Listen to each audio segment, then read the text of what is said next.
So in the last class, we saw that Daniel and his friends, they were taken to a new land, Babylon, and they were given new names over there. Now, in today's class, we'll learn that with the new names, they were also given new food. And in this part of the narrative, we see that Daniel makes a decision. He makes a decision not to eat the food. And then we see a response from the chief Aspenas. Then we see after that, Daniel makes a proposal, and then we see the outcome. And in all this, because Daniel and the other three boys are following the Lord is going to put some blessings on these guys. So we'll first see Daniel's response, and then we'll see the blessings that come with following the Lord. So, verse 8, we'll catch up the narrative from verse 8. Verse 8 talks about Daniel's decision. And in verse 8, it says, "But Daniel made up his mind that he would not defile himself with the king's choice food or with the wine which he drank. So he sought permission from the commander of the officials that he might not defile himself." Now, if you read the Bible and you see the story of the Israelites, you'll always see that when the Israelites are in a foreign land, it's very difficult for them to follow the law that Moses gave them. And here also, we see that Daniel and these four youths, the other three, four in total, have to make a choice. They have to remain true to the law of Moses, and they have to remain true in that part which concerns their diet. So here, verse 8 tells us that Daniel resolved that, that is, he purposed in his heart not to defile himself. And we see that with him, the other three friends of his also were in the same decision. So the word defile, it probably means that, Daniel did not want to defile himself morally or ceremonially. He did not want to defile himself. So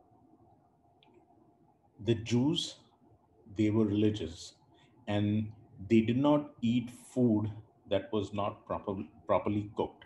Now, probably in this Babylonian kingdom, they were cooking food like pork and horse meat, and there was nothing wrong in eating those meats, but the way in which it was prepared, probably one of the things was that the blood was not being drained.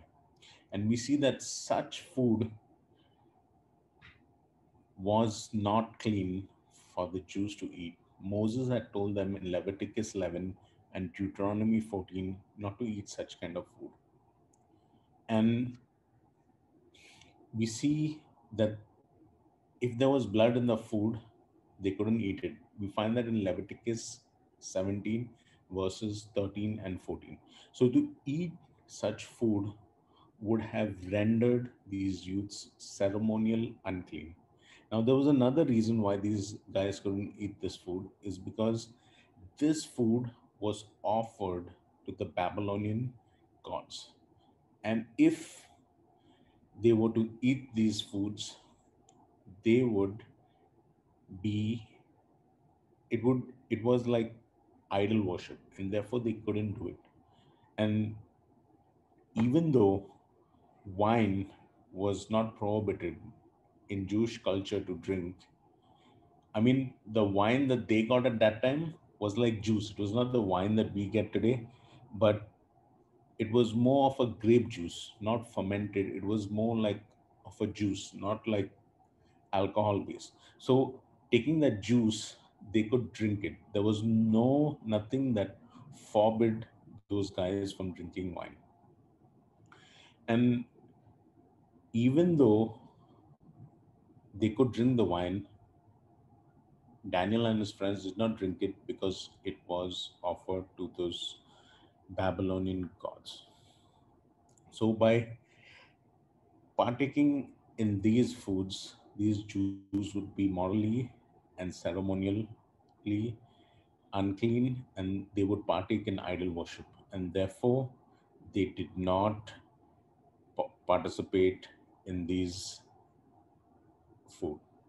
So, in First Corinthians chapter 10, verse 25 to 28, the Christians at that time also faced a similar dilemma. In those verses, First Corinthians 10 25 to 28, as long as someone doesn't know that that food has been offered to a god, but if he had even the slightest clue that that food was offered to a god, that that Jew or that early Christian couldn't eat that food because it would be a sin and it would be idol worship. So these are all the reasons why Daniel refused to eat the king's food. It was based upon his religious convictions. He had to remain true to his God. So here we see Daniel, he obeys the commands laid down by Moses' law, the Pentateuch, and in return, God blessed Daniel with great insight.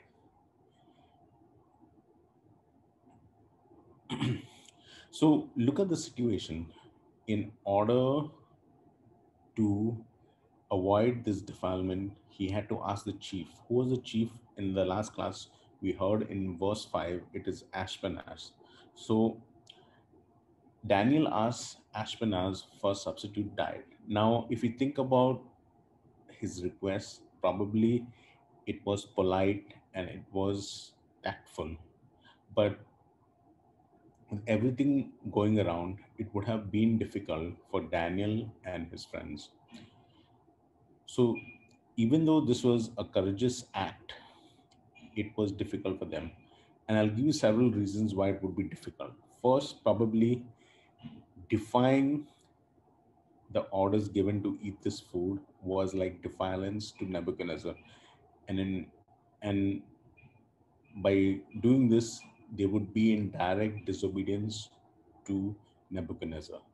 Then second, there were youths from other territories like Syria and Assyrian and Egypt, and they were partaking in this. So peer pressure could have prevented them from obeying their God.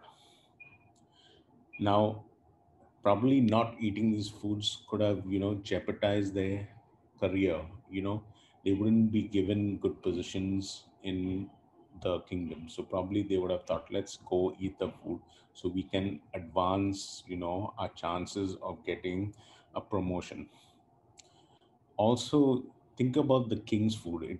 It was the richest food, so the food alone was attractive, and that itself could have tempted these guys not to follow their God. Another reason could be also the Jews were far away from their homeland. Babylon was 900 miles away from Jerusalem. Parents and friends would never know what these guys were up to. And if they don't know, probably, Daniel and his friends would give in. Also,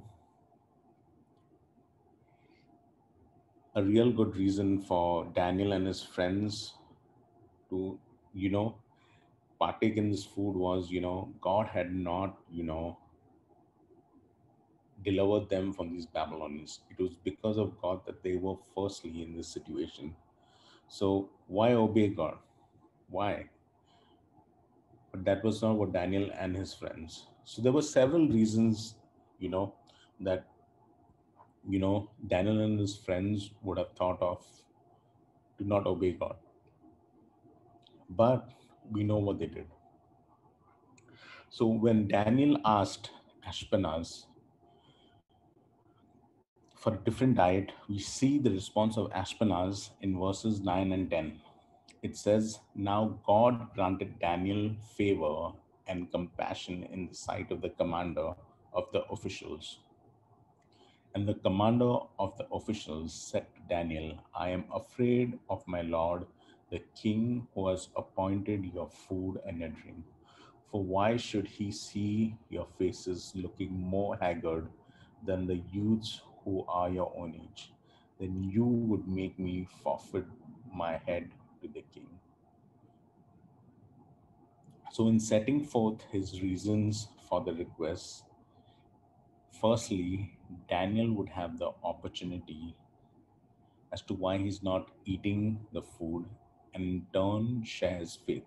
So Daniel was a witness throughout his life and probably had great influence in spreading the knowledge of Yahweh throughout that Babylonian kingdom. Now here we see Ashpenaz, who was not a follower of Yahweh, was impressed by Daniel. Now here we see the author, he's stating a fact that God caused Ashpenaz to have a favorable attitude towards Daniel. This was the God who had given these guys up in the first place, and they were deported or taken away to Babylonian. And here we see that it's all the Lord's doing, that Ashpenaz, a guy who's an unbeliever, is having favor on these guys. Isn't God in control of the situation at this point? Yes, He is.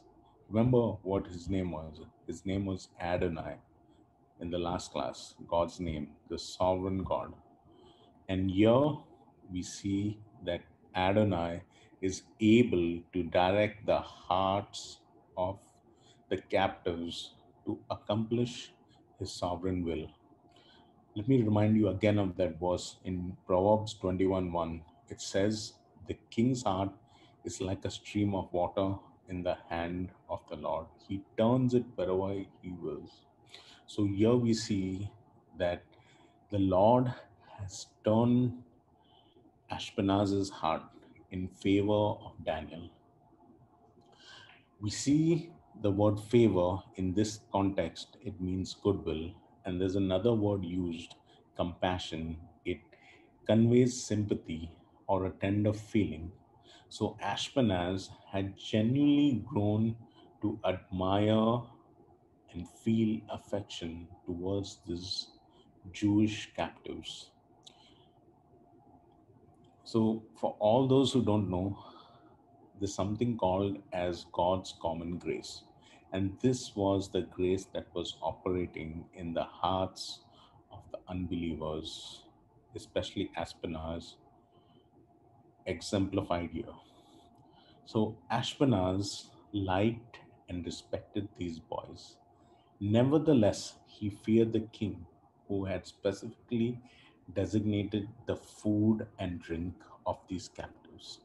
If these young men were not well taken care of, that is, if they looked bad, he could not only lose his job, but he would get beheaded. That is, he would lose his head. So Ashpenaz, he was afraid of Nebuchadnezzar because of his harshness. And as we move down in the narrative, we'll see in several times that when Nebuchadnezzar is dealt with a situation, he deals harshly. So we'll come to Nebuchadnezzar probably in the next class, and we'll see the harshness that Nebuchadnezzar has towards his subjects. Now, if we look at the word haggard, it means to be sad or to be upset. Now, the idea being that if the youths were unhealthy because of insufficient nutrients, their faces would appear sad and unhappy. And here we also see in this verse, verse 10, that, the other youth, that the youth taken from the other kingdoms, boys from other countries, they were also enrolled in this program. So probably Daniel and his friends would look, haggard compared to all these other guys. But then here we see in verses 11 to 14 that Daniel, he proposes something. Daniel says, he said to the overseer, whom the commander of the officials had appointed over Daniel, Hananiah, Mishael, and Azariah, in verse 11, he said, and in verse 12, he says, please test your servants for 10 days, and let us be given some vegetables to eat and water to drink. And verse 13, let our appearance be observed in your presence and the presence of the youths who are eating the king's choice food, and deal with your servants according to what you see.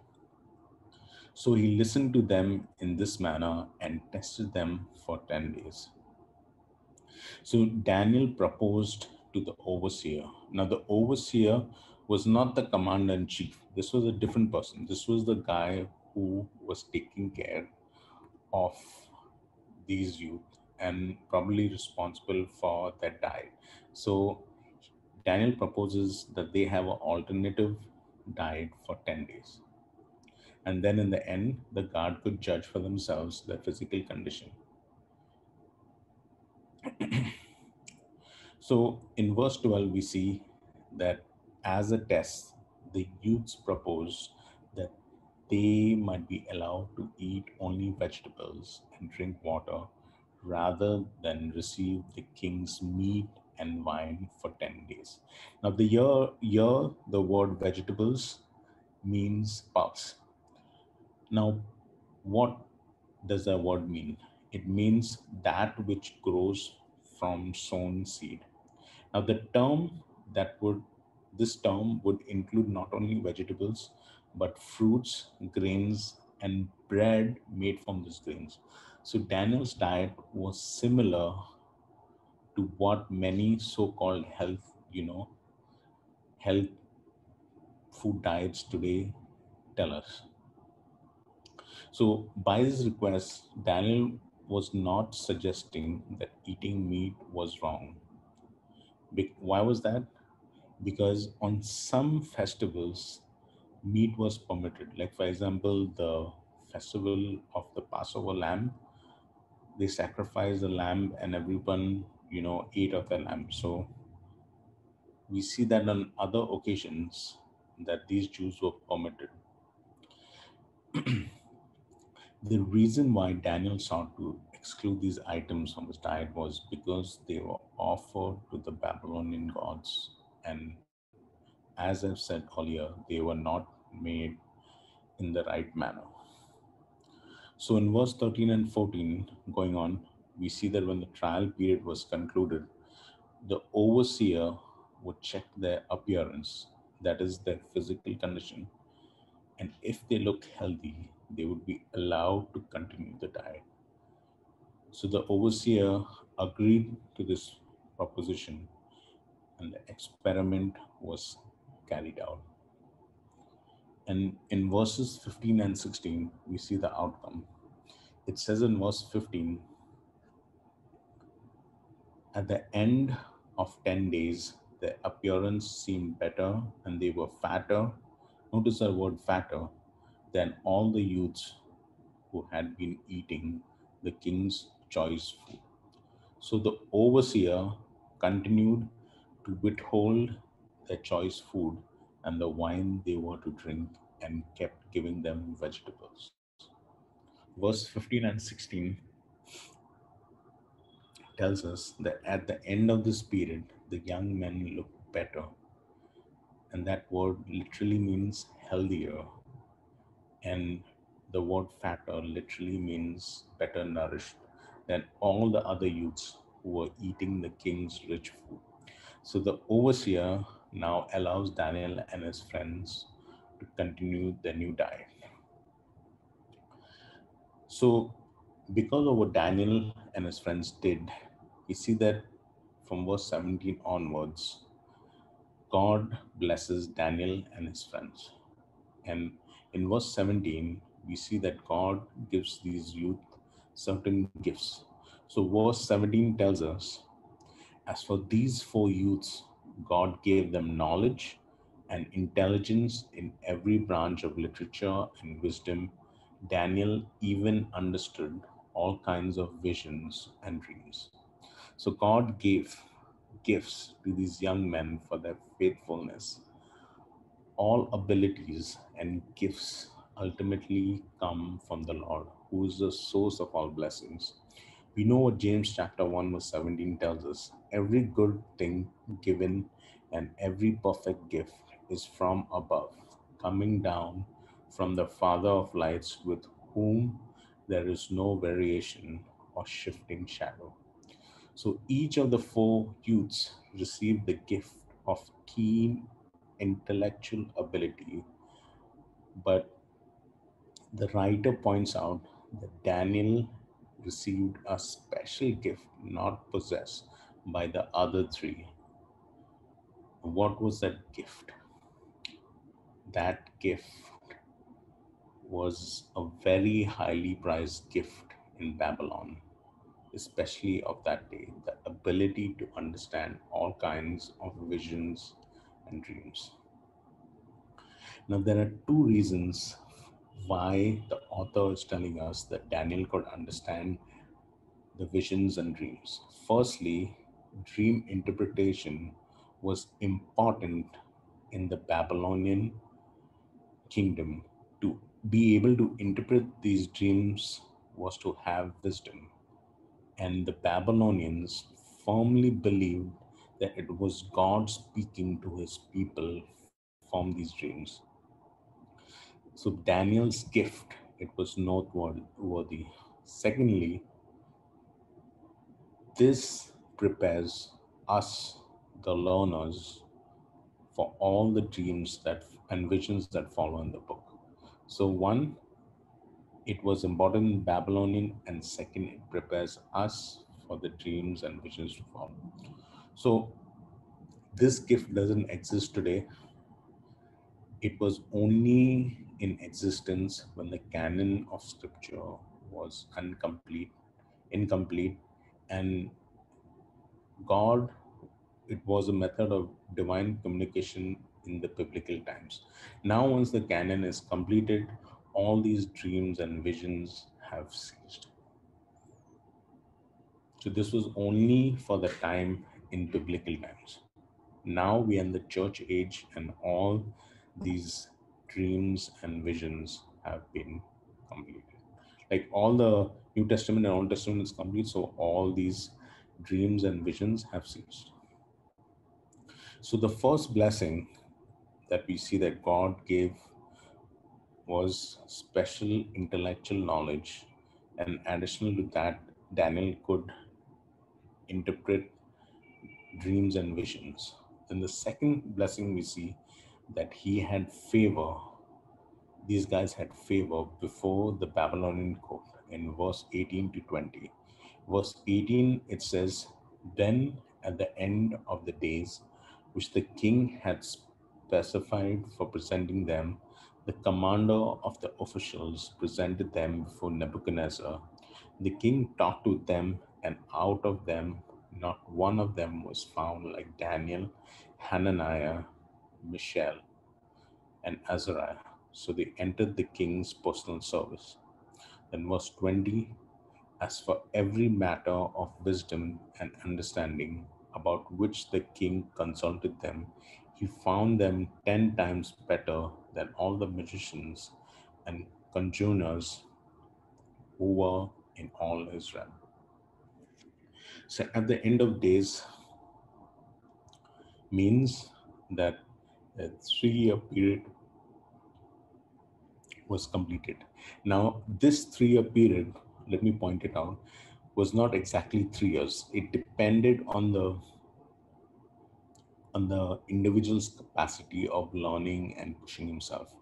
So this could be anywhere between 2 years, 2.5 years, 2 years and 9 months, or it could be even 3.5 years. So it's anywhere between 2.5 years to 3.5 years. So at the end of this period, the king interviewed these young men, and he was more impressed with them than with any others. And when we're talking about Other people, we are talking about the counselors of the king's administration. So Daniel and his friends, they were more intellectual. And here we see that Daniel was not ghosting about the information, because why? He made clear that this gifts that these guys was given to them from God. It was not their own doing, it was the Lord's doing. So after passing the test, we see that these young men enter the king's service. Daniel's Daniel and his friends are given places of leadership in Nebuchadnezzar's administration. Now, here we see that their responsibilities are not specifically stated, but they are probably counselors in the Babylonian kingdom. Now, here we see in the book of Daniel, we'll find six different expressions that denote the king's counselors. And as we pass each one, we will discuss them as they appear. So, here in verse 20, we see two of the counselors mentioned. One is a magician, and another one is a conjurers. So the first one, magician, when we think of magician, we probably think of these modern day magicians where, you know, they remove a rabbit out of the hat, or, they do some, magic trick for all of us. But this was not the case. Okay. We see that these magicians existed in the time of Joseph and also in Moses. In the time of Joseph, we read about them in Genesis 41, verse 8, and in Moses, Exodus chapter 7, verse 11. So these guys, they were engravers or writers.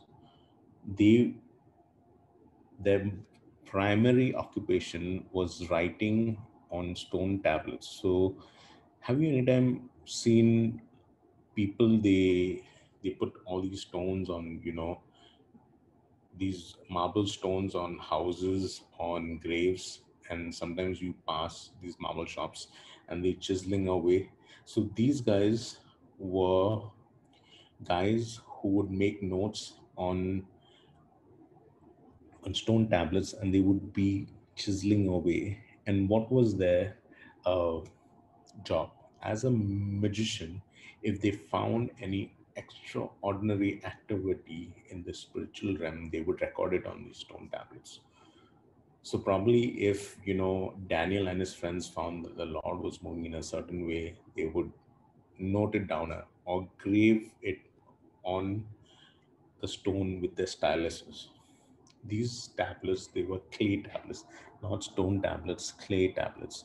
And all the things that they were writing about was sacred, religious, to be preserved in the Babylonian kingdom. So every time they saw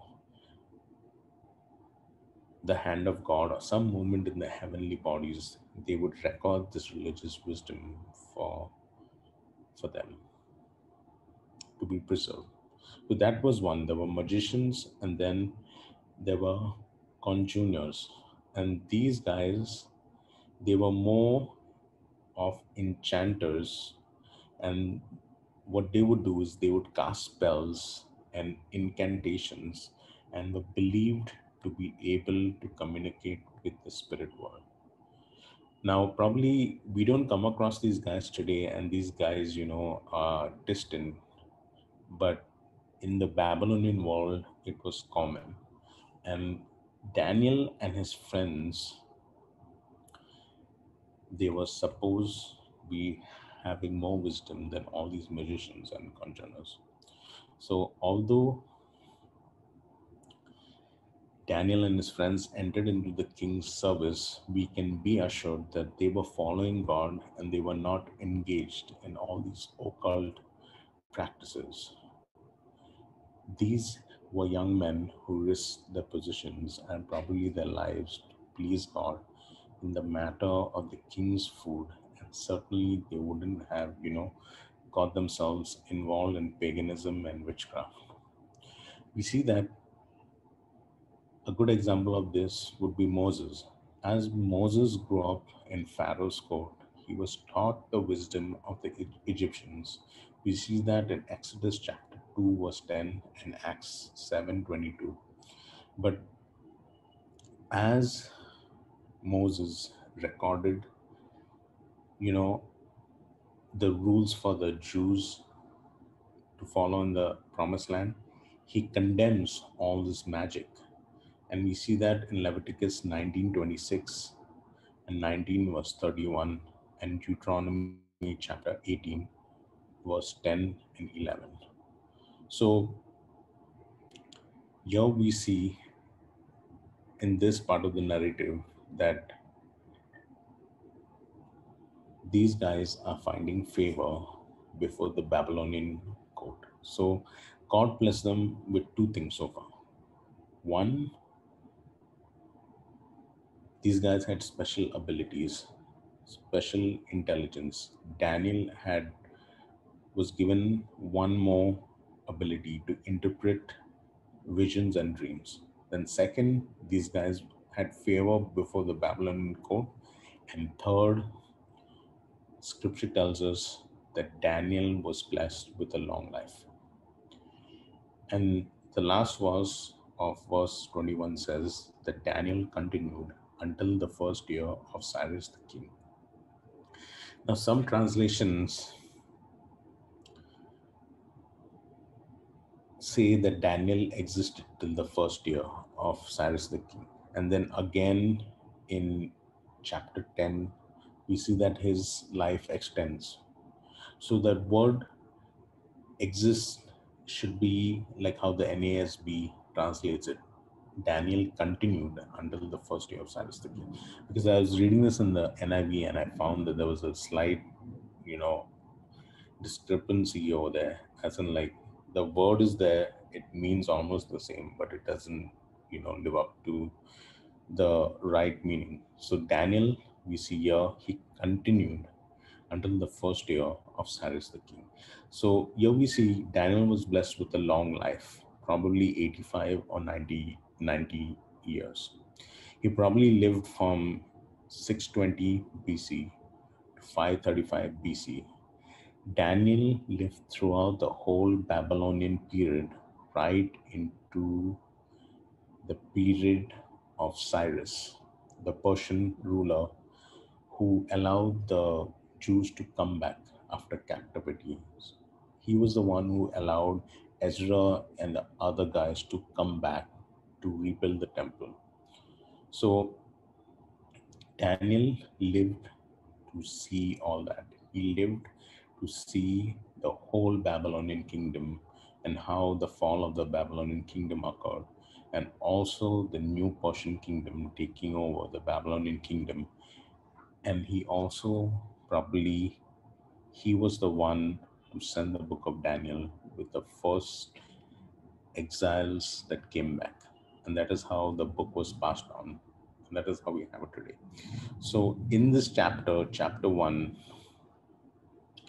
we see that those who are faithful to God will reap divine blessings.